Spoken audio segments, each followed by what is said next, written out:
everybody, it's Mrs. Wursta, and I am here to read you Chapter 3 of Ghost.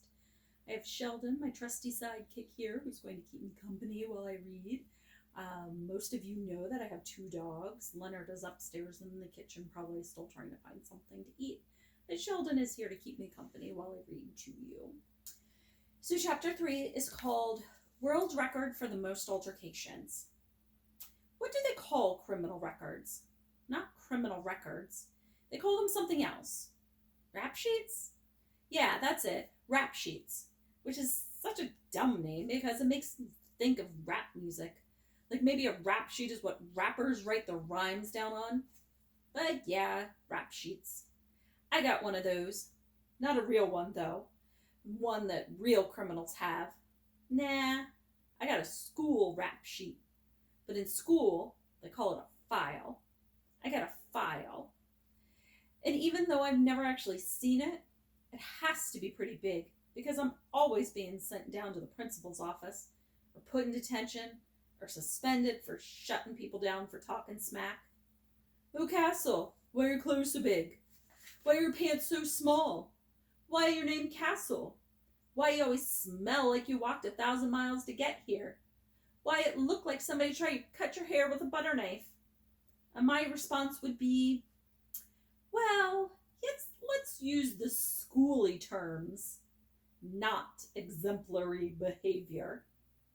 But I made a decision that there would be no more entries added to that file. The file would be closed forever because now my new career in track, which was really my soon-to-be career in basketball, was at stake. All of a sudden, I had too much on the line. There would be no more altercations. That's the word Principal Marshall always used on the phone with my mother. Altercations. And I was altercation free for 17 hours and 2 minutes. 2 of those hours were spent watching one of those corny, romantic, mushy movies with my mom. She loves those things.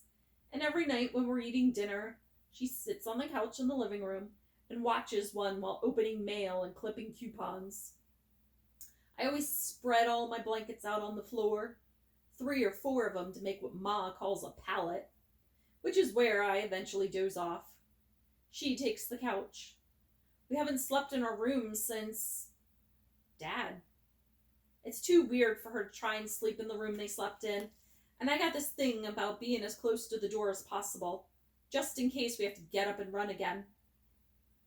Plus, now that I've gotten older, I just want to make sure I'm near her in case I gotta protect her. So yeah, that was 2 hours, 9 p.m. Then I was asleep for 10 hours. I'm grumpy when I don't get at least 8. Some people would say I'm grumpy even when I do, but they don't know nothing. 7 a.m. Snooze, 7:05 a.m.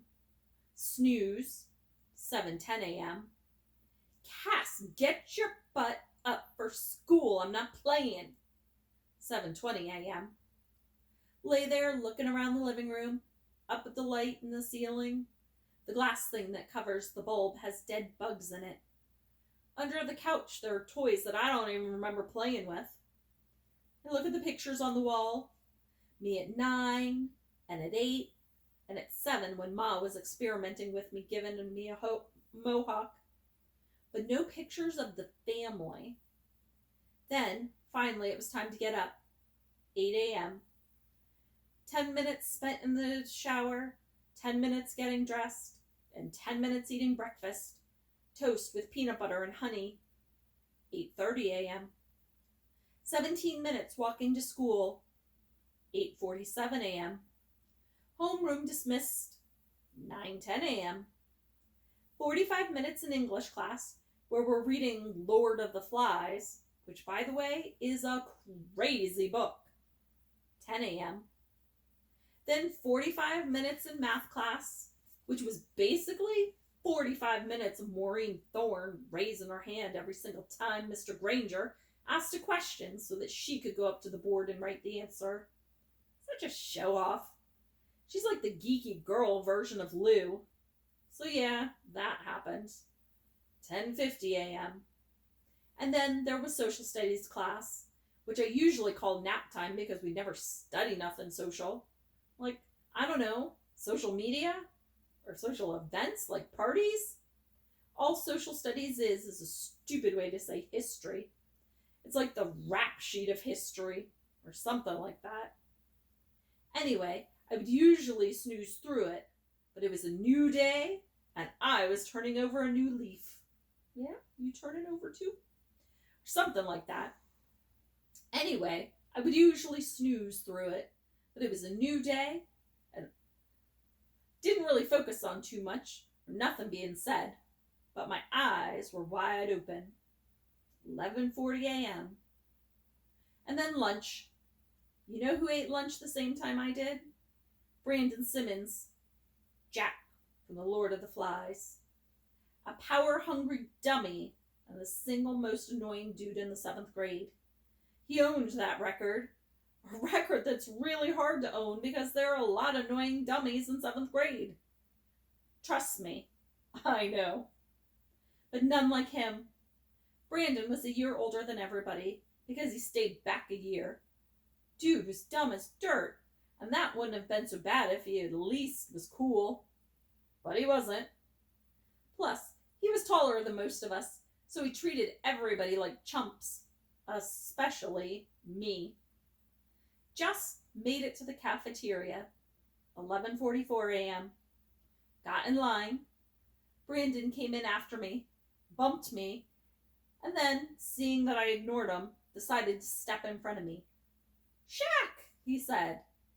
Shaq was what he called me as his lame way of making fun of the fact that my name is Castle.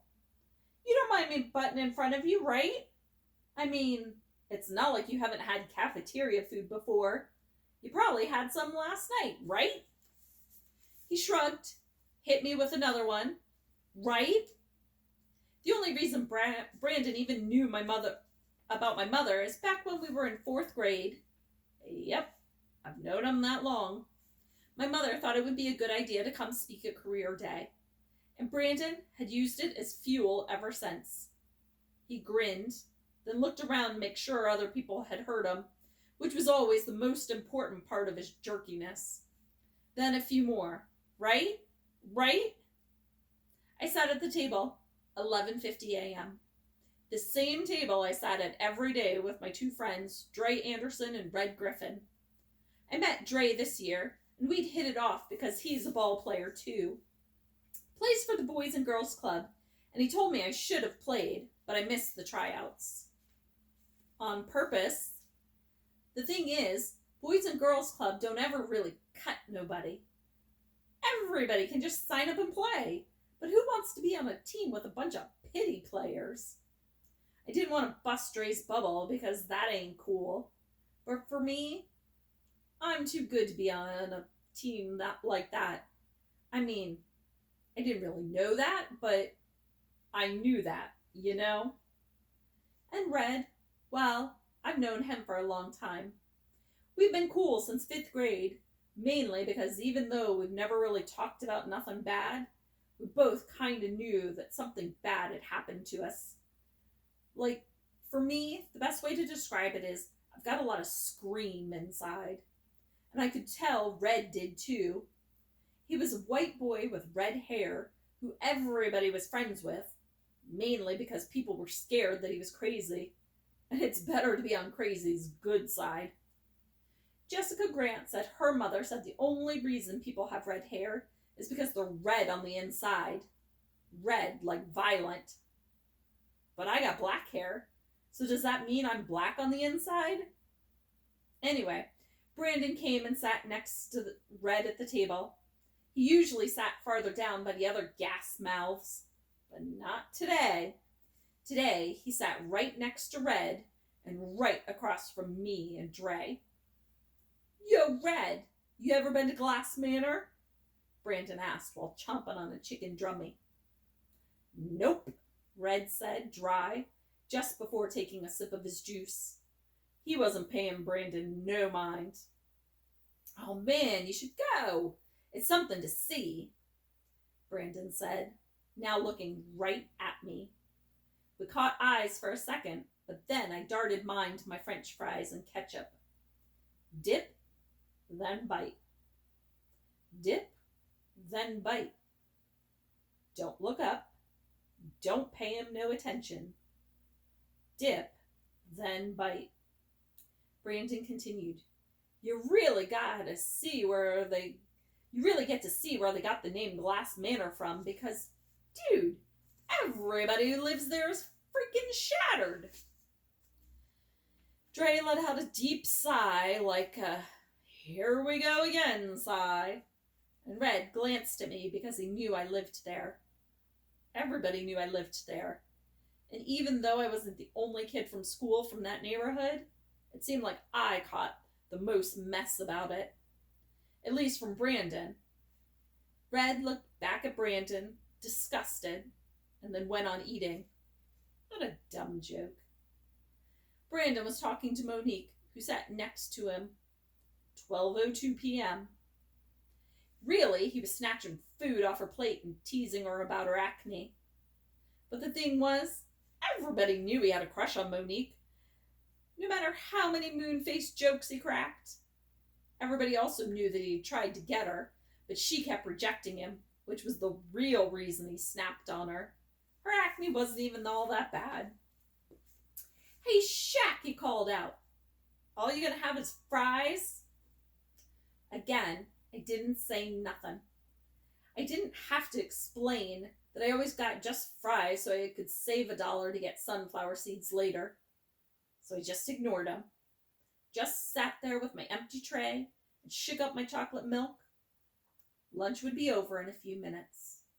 A few minutes. I was so close. So close. Then Brandon grabbed a drummie off of Monique's tray. Here, take this. It's my good deed for the day. Feeding the hungry. And he threw the chicken wing at me. It hit me in the chest, the grease instantly staining my t-shirt. And if my insides really were black, at that moment, they were definitely turning red. Red and Dre looked at me, both their mouths open in disbelief. I could tell they could see the anger in my face, in my eyes. Dre slid down, and Red got up from the table and moved away from us. I brushed the oven-fried wing off my lap, opened my milk carton, took a swig, and then with all my might, beamed the container at Brandon's head. He moved just in time, and the open milk box smashed into the table behind him. Brown liquid exploded everywhere, and everyone at the table whipped around to see what was happening. Brandon sprang from his seat, but before he could even make a move, I picked up my plastic tray and whacked him upside the head. He fell backward, and I kept coming. I dove across the table, and after that, it was just like it was when I was sprinting. I didn't hear nothing, not even Monique squealing, and I didn't feel nothing either. I just lifted my arms, fists tight, and lowered them like hammers down on Brandon's face. I had been good, so good, altercation-free, for 17 hours and 2 freaking minutes. The 3rd, 4th, and 5th minute of the 17th hour were the altercation minutes, but the 6th was the longest minute of them all, the embarrassing walk to the principal's office. You want to tell me what happened, or should I tell you? Principal Marshall closed his door behind him and took a seat at his desk. Arms folded across his chest, he waited for me to answer, but I didn't. I just slouched in the chair and stared into my lap, biting on my bottom lip, trying to turn the red inside back to black. I was just so mad, and I couldn't get it to go away. Mr. Parham, or as everybody called him, Big Perm, because of his last name and because he had a bone-straight permed hair, is the one who pulled me off Brandon. He yoked me up in some kind of full Nelson arm lock and practically dragged me to a corner until I calmed down enough to let him let me go. Of course, All the other students were screaming and cheering and all that, like I was putting on some kind of show. Another one. But it was never a show for me. It was serious. It was always serious. Next, Parham helped Brandon, and as he started leading him to the nurse's office, no smack was coming from Brandon's stupid lips. No mom jokes, no poor jokes, no name jokes. None of that. Just blood and ketchup. Still, I said nothing to the principal. I wasn't about to just snitch on myself. Okay, Mr. Crenshaw, let me tell you what happened, Principal Marshall continued. He leaned forward and rested both hands on his desk, fingers woven. You just got yourself suspended. Again. Dang! I didn't even start it. Couldn't resist muttering. What's that? The principal asked with some extra bass in his voice. I lifted my head. I said I didn't start it. Brandon was talking about me. He kept going on me. I tried to keep a stone face, which is hard to do when you're desperately trying to explain yourself. About how my mother works in a cafeteria, and about my neighborhood and all that. He was just trying me, and he don't even know me like that. Just wouldn't shut up. Marshall leaned back in his seat. So, instead of telling a teacher, you jumped on him? Well, yeah. Brandon needed a beat down as far as I was concerned. Somebody had to do it. And well, this wasn't the first time I'd been in this kind of an altercation. I mean, there was the time I yelled at Mr. Carew because he kept being mean about us not understanding Spanish well enough to speak in the perfect accent or whatever. He was just riding us too hard for not rolling our R's, and one day I just lost it. After class, everybody told me he deserved it, but I still caught a detention for it. And then another time, Damon, D.W. Woods, told everybody that I'd kissed this girl named Janine, who was the only pretty girl who liked me, but I hadn't, and I hadn't told D.W. that lie. I just told him that me and Janine exchanged phone numbers. Once she found out, Janine said I was disgusting and stopped talking to me. So I punched Damon in the stomach. He cried and ran to Marshall, and I got suspended for that one. And then Janine liked me again. But I was already over her, and me and Brandon had had a bunch of other moments, but it was mostly just a lot of yelling. Really, just me yelling and him laughing. But not no more. No more getting that Brandon runaround. Then it hit me. Run, around, running, the team. Coach had made a deal with my mother. I only had one shot. No mess-ups, no do-overs, no altercations. But what was I supposed to do? What would you have done? I asked Mr. Marshall. The tears were teetering in and out, and I was trying my best to keep them in. You ain't never been pushed before, to the point you just couldn't take it? Principal Marshall cocked his head to one side and studied me. Then he hunched forward again and put his face in his palms, as if he were remembering a time he went through this.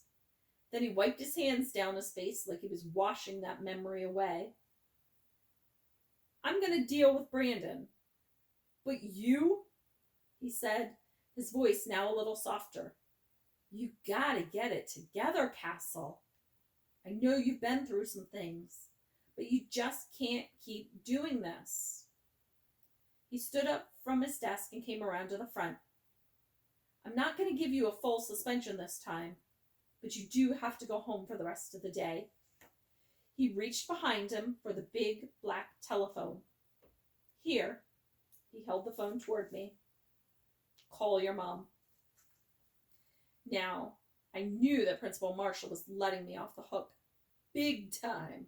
But there was no way I could call my mother and tell her that I needed her to come get me from school. No way. I hadn't even really been on the track team, and I was already about to get kicked off. I hadn't even been to a practice yet. Plus, what was I going to say? That I punched a jerk for talking trash about me? I mean, that is what happened, and as awesome as that sounds, my mother would have hit me with, "How many times do I have to tell you to be the bigger person?" Followed by some crazy punishment that involved me coming to the hospital with her, which was always whack. "I can't," I shot back at the principal. "You can't what?" "I can't call her." He looked confused. "And why not?" "I don't know," I said, trying to think of a good reason, a good lie. But nothing came. "I just can't." Then it hit me. "But I can call my uncle." "Your uncle," he said, matter-of-factly, like he knew that was impossible. The other thing I should tell you about files is that sometimes they have way too much information about you in them. Stuff that don't be nobody's business. "And where is this uncle?" "He's working, but he can come get me."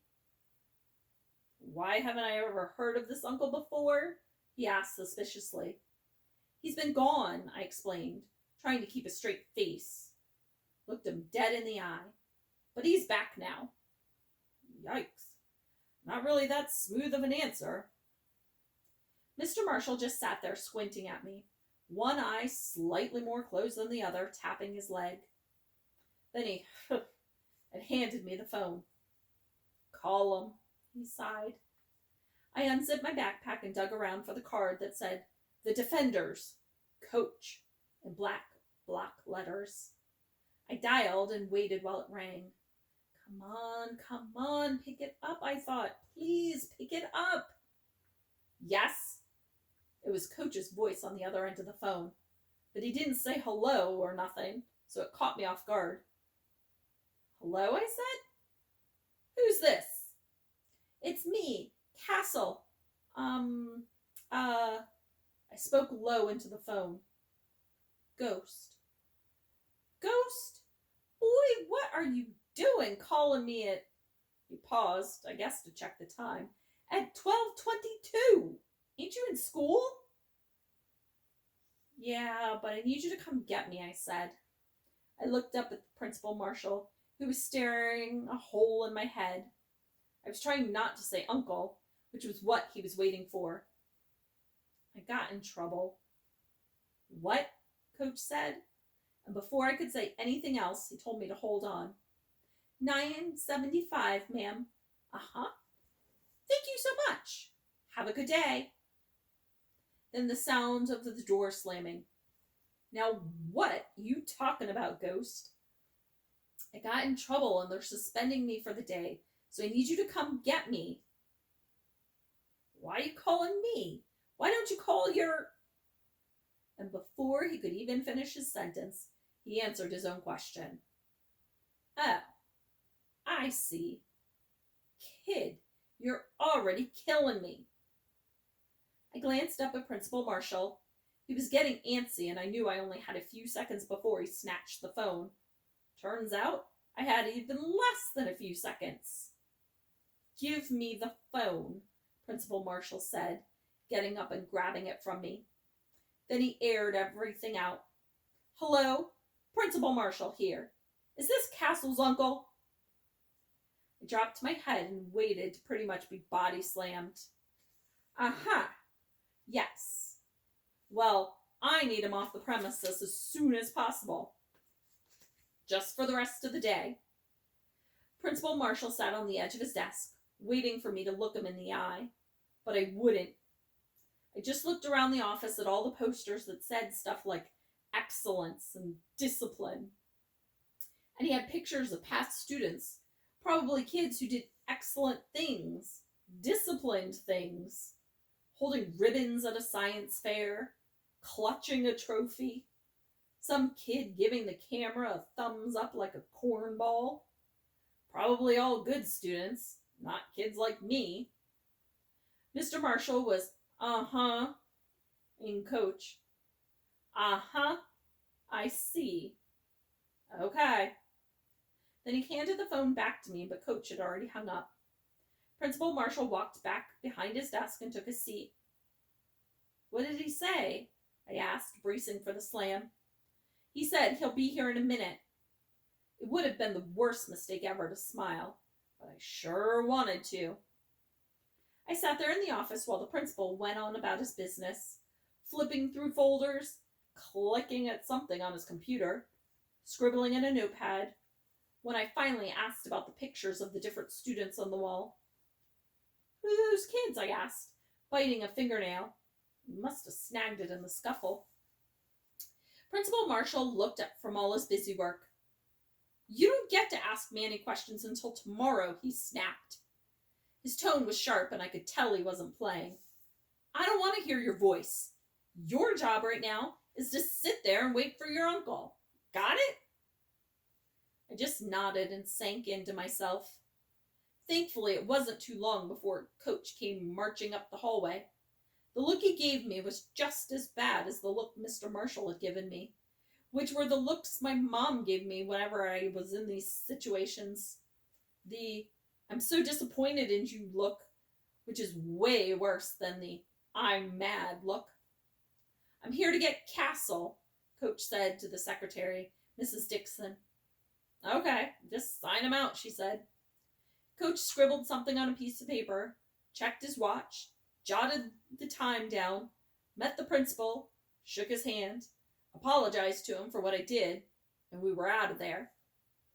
On the way down the hall, Coach didn't say a thing, not a word, but as soon as we got in his cab, he lit me up. What were you thinking telling those people I'm your uncle? Do you know that's probably against the law? I'm not even sure if it is or isn't, but it probably is. And if it is, you got me out here committing crimes. I've known you for one day, and I just kidnapped you. I kept quiet because Coach was really mad. Plus, I was super grateful that he came and got me, and he didn't want to say anything to mess that up. Shoot, he might have turned around and took me back to the school if I said the wrong thing. Then, after a few minutes, he calmed down a little and asked, What happened anyway? I got in a fight. I stared out the window as we passed Mr. Charles's store. Care to elaborate, Coach pried? Okay, so there's this dude, Brandon Simmons. He's always getting on me about my mom, and where I live, and how I look and all that. And today, I just couldn't take it no more. I faced Coach. He glanced at me and then back to the road. So I jumped on him, beat him down. And what, you think that makes you tough? Coach scoffed. I thought about it for a second. I don't know. Does that make it right? He asked. What is it about adults that make them all just say the same things? Like they all studied the same book about grown-upness, memorizing phrases like, does that make it right? And be the bigger person. I just shrugged, spoke with my shoulders. I kind of wanted to say, yes, me punching Brandon in the face makes it right, because he had been begging for it for forever. It made it right for everybody he joked on, and those kids would have given me their honor roll certificates for what I did. That wasn't the answer Coach was looking for. But man, that's how I felt. Coach drove through town, and eventually we ended up at Martin Luther King Park. He said that since I had cost him half a day's worth of fares, the front seat wasn't even all junky yet. I would have to make it up to him by putting in extra work at the track, which was fine by me. Coach grabbed his whistle and clipboard from the glove compartment. Okay, here's how you're spending your suspension. We got 3 hours before practice. We're going to use this time to get you caught up on the way all this goes. How all what goes? Being on my team, boy. I could tell he was still irritated, but not as much as he had been. We headed over to the track, the bright white lines marking the red lanes, the green field in the middle. Okay, so first things first. Where's your practice clothes? Coach asked. These them, I said. You have on jeans and high tops, he stated the obvious. I looked at myself. There was a stain on my sneakers, a new one. Maybe ketchup, or chocolate milk. So, I said, what's wrong with that? Coach sat on a bench and stretched his legs out. You know what? Don't worry about it. We'll figure that out later. Let's just start with some stretching. Apparently, there were a whole slew of different kind of stretches, and Coach showed me how to do them all. Each one was for a different reason. This one for this part of the leg, and that one for that part of the leg. Another one for your back, then jumping jacks, toe touches, push-ups. It all seemed silly to me, but not as silly as the next part. The 2-lap warm-up jog. Me and Coach bounced around the track, him telling me to keep my arms tucked, which was actually hard to do. He said form is everything when it comes to running, and that it has more to do with form than how fast your legs move. That didn't sound right. To me, it seemed like if my arms were tucked but my legs weren't moving fast, then I wasn't going to be beating nobody. That's just common sense. But then again, I didn't think a 2-lap jog, as slow as we were jogging, would get me going. But by the time we were finished, I was pouring sweat. Good, he said as we got back to the bench. He bounced around on his toes like a boxer before finally settling down. Feels good, doesn't it? I wiped my face with my shirt and took a seat. I was tired and energized at the same time, which was weird. I didn't do it to make me feel tough, I blurted out of nowhere. Coach stopped bouncing. He sat down next to me and grabbed a towel from his bag. What are you talking about? He asked, wiping sweat from his bald head. More like buffing it off. Well, you asked me in the car if beating up Brandon makes me tough, I reminded him. I said I didn't know, but I do. We locked eyes. The answer is no, it don't make me tough. Coach moved the towel from his head to his neck. So what does it make you then?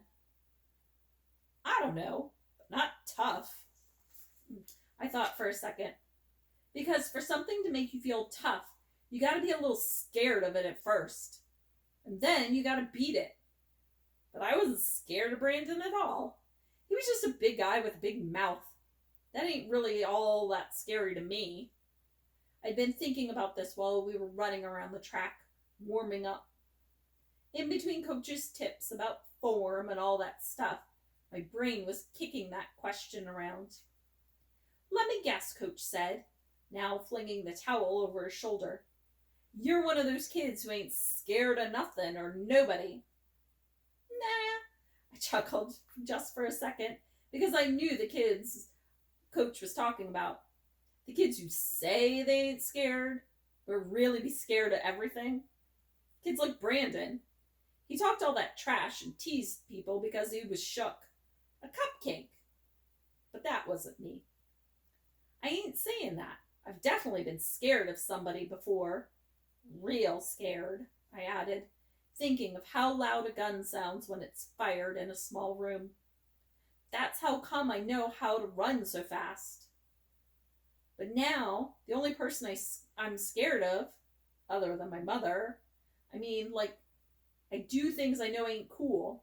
But even though I know they ain't cool, like beating on Brandon, all of a sudden I'm doing it anyway, you know? So I guess the only other person I'm really scared of, maybe, is me. A grunt seeped from Coach. He rubbed his right knee. I hear you, kid, he said, wincing, stretching out his right leg, bending it, and straightening it. Then he did the same thing to the left. Trouble is, you can't run away from yourself. Coach snatched the towel from his shoulder, folded it into a perfect square, and set it in the space between us. Unfortunately, he said, ain't nobody that fast. Okay, guys, so I hope you enjoyed Sheldon and I reading you Chapter 3 of Ghost. Please stay safe and healthy, and we hope to be able to see you soon. Bye!